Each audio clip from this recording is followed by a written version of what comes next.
Welcome back. આગળ વાત કરીએ બોટાદ શહેરમાં તંત્ર અને કોન્ટ્રાક્ટરની ગંભીર બેદરકારીનો નમૂનો સામે આવ્યો। શહેરના દીનદયાળ ચોકથી ભાવનગર રોડ તરફ જતા ટાવર રોડ પર તાજેતરમાં જ નવો ડામર રોડ બનાવાયો હતો, પરંતુ કાળઝાળ ગરમીને કારણે આ રોડ પરથી ડામર ઓઇલની જેમ ઓગળવા લાગ્યો। ડામર ઓગળીને ચીકણો થઈ જતા અનેક રાહદારીઓ લપસી પડ્યા અને વાહન ચાલકો માટે વાહન ચલાવવું જોખમી બન્યું।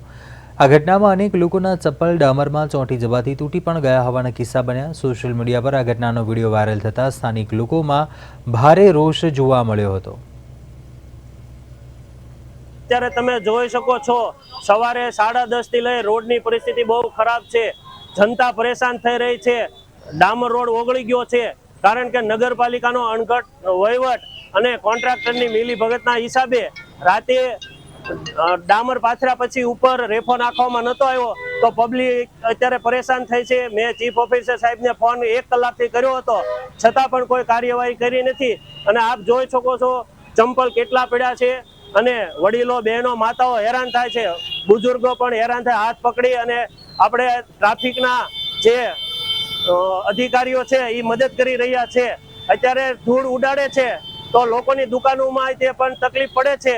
તો યોગ્ય કરવા મારી બોટાદ નગરપાલિકા અને 40 સીટો ભાજપને આપી છે, તો કોર્પોરેટરો એકેય પણ દેખાતા નથી, તો યોગ્ય કરવા વિનંતી।